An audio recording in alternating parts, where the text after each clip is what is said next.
In today's video, we're going to review a 1/4 acre to about 1 acre properties here in Maple Valley. First, let me start with saying hello. My name is Bart Chmielewski. I'm a local real estate agent here in Maple Valley. I shoot a bunch of videos like this one throughout Maple Valley and a bunch of other cities around here. So if you go to my page, you can look back, check out some older videos if you want to check out different cities, or if you want more videos on Maple Valley, there's plenty there to choose from, and there's going to be more. Before we get to the houses and the details about each one of these neighborhoods, let me just remind you, don't forget to subscribe to my page, click that little bell below. That's going to notify you every time I do a new video. If you're looking to buy or sell real estate here in Maple Valley or any other city in Western Washington, please feel free to contact me. My contact info is right here and is also in the link below. You can call me, text me, email me anytime. If I'm busy or in a meeting, I'll get back to you as soon as I can and hopefully at least answer some questions for you or help you find your next home or sell the home you currently live in. I work with a ton of out-of-state buyers and also local buyers, so please feel free to call me anytime just to talk, just to ask some questions, or again, if you need my service, I am always here to help and would absolutely love to help you. Now, a few things about these neighborhoods. So we're gonna start out kind of at that 600 or so price point. Ramblers, stuff that's between like 1,000 and about 2,000 square feet. And then we're gonna go up from there. We're gonna get up into the $1 million stuff. So if you're looking for a home that's larger, maybe 3,000 square feet or so, and you want that 1 acre lot, skip forward a few minutes and you will see plenty of that. If you're looking for a home that's in that 500, 600, 700 range, continue watching from here and we'll go ahead and get to it now. So this first neighborhood we're going into was built in the 50s through about the 70s.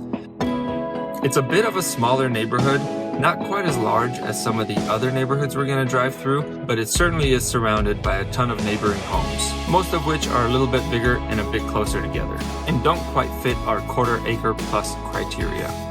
So here, as you're gonna see, as we drive through, this is mostly ramblers. Square footage is gonna be roughly 950 square feet to about 1,500 square feet, with the average being about 1,350 square feet with 3 bedrooms. Lot sizes here are gonna be that 1/4 acre to about 0.5 of an acre. Most of them are right around that 0.3 of an acre. Many of these homes in this neighborhood have been updated in the last 10 years, which is really nice because you're getting a fairly new home in a style that isn't really built anymore. Most of this neighborhood is going to be priced between $600 and $700. What I like about this neighborhood is you do get the space. Again, ramblers aren't that common in new construction in particular, and this neighborhood is within walking distance of the elementary school. This next neighborhood we're going to go into is mostly comprised of split-level homes, tri-level homes, with some ramblers sprinkled in there and also some stuff that's a little bit newer. This neighborhood was built between the 60s through about the 90s. The lot sizes are 1/4 to about 0.35 of an acre. Square footage between 1,000 and 2,500 square feet, with I would say the average being around 1,600 square feet or so. Now as we drive through this neighborhood, my personal favorite are the tri-level homes. The reason I say that is because they typically will feel bigger than they are. There are occasions that I've walked into some and they definitely do not feel bigger, but for the most part, they will feel bigger than they actually are. And I also really like that, especially if you have kids or if you want a little bonus room right off of the kitchen, you go down about 4 steps, which is usually open to the kitchen. There's a big kind of like additional family room, which is great for if you have to watch your kids while you're cooking or if you want to have a TV down there. I just find them to usually be a really good use of space.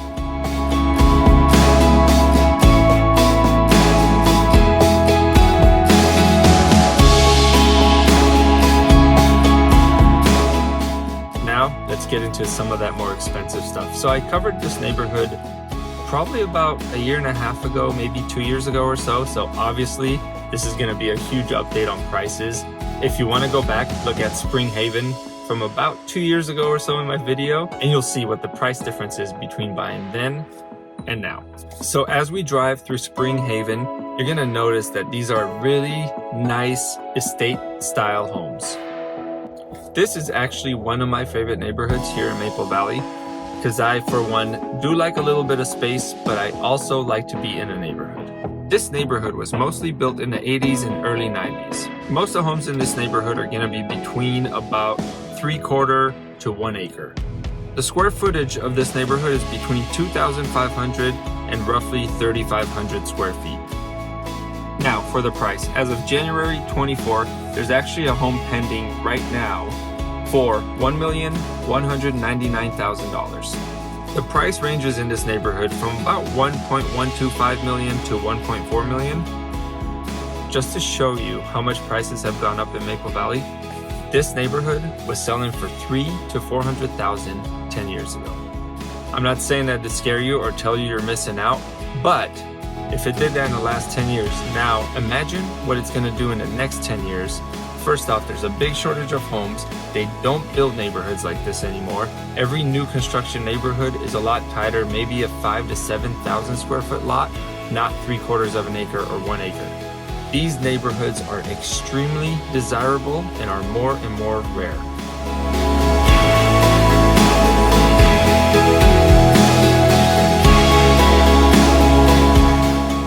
Our final neighborhood of the day is Lake Forest Estates. This is actually just across the street from Springhaven. This neighborhood borders Lake Wilderness, which also has a private park with beach access on Lake Wilderness. The homes in this neighborhood are going to be between 2,300 square feet to about 3,500 square feet. Lot size will be anywhere from about 0.3 to 0.6 of an acre, with a few sprinkled in there that reach to about 1 acre or so. These homes were built between 1990 and 1996. Currently, which we'll kind of take a slower look at, there's a home pending that's listed for $1,250,000. The original price on that was $1,350,000, so they did drop $100,000.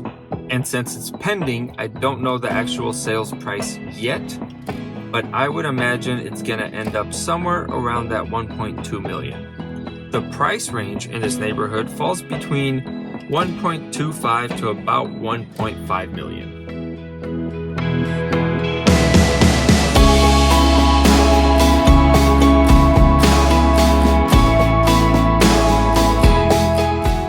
Okay, so here's that pending home I talked about earlier.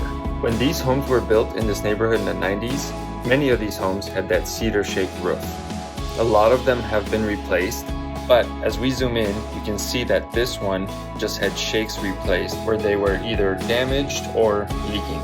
Reason I bring this up is because if you were to buy a house like this, I'm sure this roof is in perfectly good functioning condition. However, over time you will have to replace more shakes. Now, if you decided to go to a presidential style roof, which is basically a 50-year roof, on a house like this, that's gonna cost you somewhere around $60,000, maybe even more. So for me as a real estate agent, I think it's extremely important to have that discussion when we go look at this home. That way you can be fully informed and decide if that's something you want to deal with in 3, 5, maybe 10 years, or if it's not. Now, when we go inside the home, we would obviously discuss a lot of other major things. Let's say you wanted to do a kitchen remodel. We could discuss what that would cost you, stuff like that. We'd also look at other things, structural stuff, things like that, just to make sure that you're fully informed before pulling the trigger. Thank you so much for watching my video. I hope that was useful, just like all the other ones. If you have any questions, concerns, or just want to chat about this market or any other market here in Western Washington, I am always here to help. Please feel free to call me, text me, email me anytime. Again, the information is right there and also in the description below. I would love to help you in any possible way I can. If I can help you find your perfect home, that would make my day. I work with a ton of out-of-state buyers, a ton of in-state buyers, and I really enjoy getting that phone call from you guys, so reach out anytime. With that said, have a great day. Again, subscribe to my page, click that bell, and I look forward to chatting with you on the phone soon. Have a great rest of your day. Bye.